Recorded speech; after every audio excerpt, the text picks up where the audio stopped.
हमारे लड़की के तो इज्जत तो चला ही गए। मेरा लड़की के इंसाफ चाहिए और इनके जो सुख दुख का है उम्र भर उसको कौन करेगा शादी के साथ, मेरा बच्ची को कौन देखेगा। तो उसके लिए उसको सज़ा चाहिए लड़का को, इनको इंसाफ चाहिए हमको। वो आया इधर और इधर आया, जैसे लड़की बताया मेरे साथ उठाकर और ले गया। उस टाइम में ज़्यादा टाइम नहीं हो रहा था, ऐसे रोड पर 10 बजे लोग चलता रहता है। तो 10 बजे बोल रहे हैं क्या? 10 बजे 10 बजे तक रोड पर लोग चलता रहता है, गांव का बंदा सब रात में। अच्छा। तो ये गलत घटना हुआ, जैसे किसी का घर में नहीं रहेगा, किसी बेटी को उठा के ले जाएगा, ये गलत हुआ। भैया मेरे को फैसला चाहिए। उसके भाई छोटा वाला मेरे बहन आके वहाँ पे बैठा हुआ है। तो हम एक लड़का और आया, ये घरवासी के लड़का बोला, मेरा वो एक बुढ़ी ने बोला ये क्या कर रहा है, वो लड़की बचने वाला नहीं है। तो वो लड़की बचने वाला नहीं है, तो हम लोग आ रहा था चोरबत्ती लेके देखने के लिए।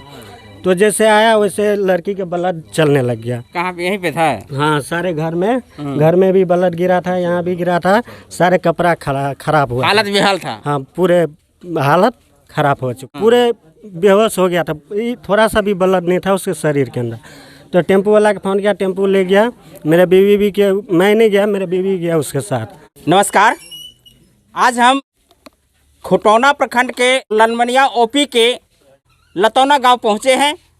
आपको बता दें, इसकी थोड़ा बैकग्राउंड में हमें जाना जरूरी है। लतौना गांव में सिर्फ एक घर महादलित और वो भी मुसहर परिवार का है।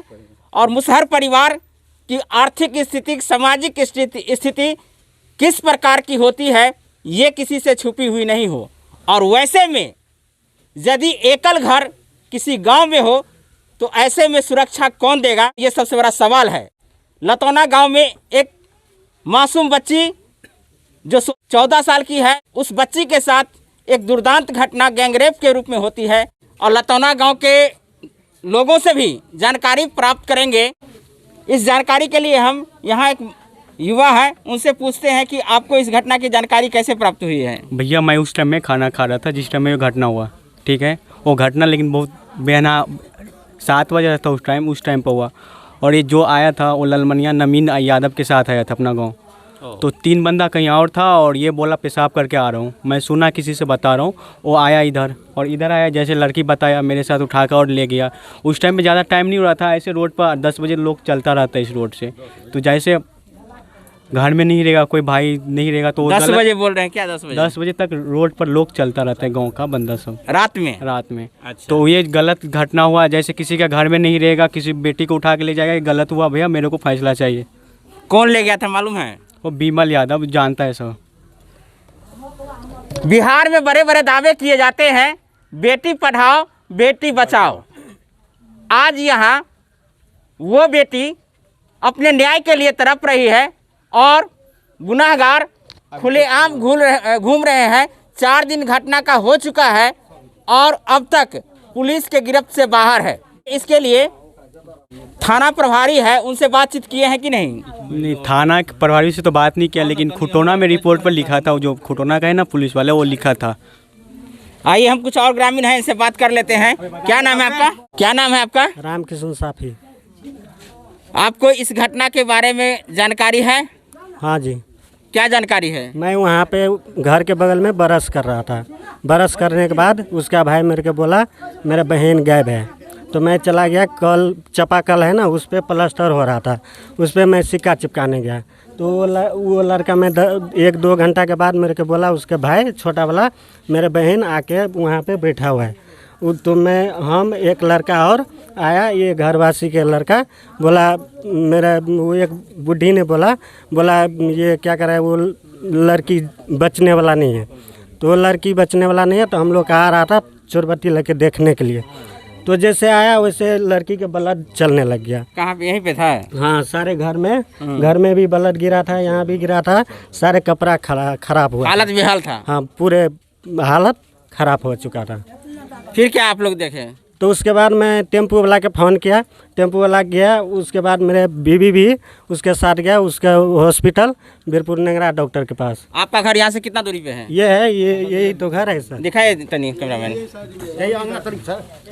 आप देख सकते हैं कि बगल में घर है और साफी जी ने जिस प्रकार से कहा है कि इनके घर और इनका घर दोनों का दीवार बिल्कुल सटा हुआ है और जानकारी जैसे ही प्राप्त हुई है तो इन्होंने अपने तरीके से जितना इनको हो सका है बचाने का प्रयास किए हैं। उसके बाद उनसे जानकारी लिए बच्ची से।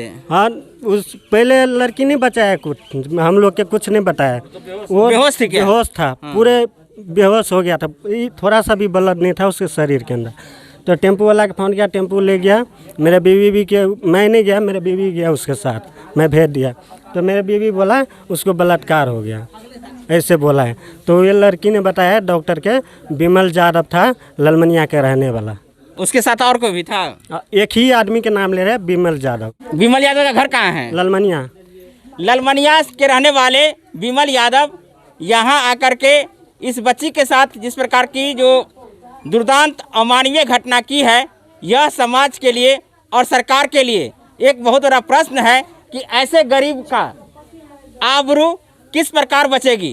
जहां सरकार बड़े बड़े दावे करते हैं बेटी बढ़ाओ बेटी बचाओ, और ऐसे में यदि बेटी अपने आबरू को नहीं बचा पाएंगे, ऐसे में यदि उनको कोई सुरक्षा नहीं मिलता है और अपराधी गुनाहगार खुलेआम घूम रहे हो, छुट्टा घूम रहे हो, तो सवाल उठाना जायज़ हो जाता है। आप लोग हमारे इस वीडियो को इस प्रकार शेयर कीजिए ताकि अधिक लोगों तक पहुंचे और इसके न्याय के लिए लोग आवाज़ उठा सके। अब क्या चाहते हैं? हमारे लड़की के तो इज्जत तो चला ही गए, मेरा लड़की के इंसाफ चाहिए, और इनके जो सुख दुख का है उम्र भर, उसको कौन करेगा शादी इसके साथ? मेरा बच्ची को कौन देखेगा आप? तो उसके लिए उसको सज़ा चाहिए लड़का को, इनको इंसाफ चाहिए हमको। जो परिवार दैनिक मजदूरी पर डिपेंड होता है, उनके आगे पीछे यदि कोई नहीं होता है, तब जाकर सबसे बड़ी समस्या खड़ा हो जाता है। ये गरीब परिवार अब अपने बच्ची के लिए रो रहे हैं कि अब उनके साथ शादी कौन करेगा। ये सामाजिक स्टेटस इस प्रकार से खराब कर देता है या बदनाम कर देता है, जो आने वाला भविष्य बहुत ही जर्जर हो जाता है। ऐसे महादलित परिवार अपने आप को कैसे सुरक्षित रह पाएंगे, ये सबसे बड़ा सवाल है।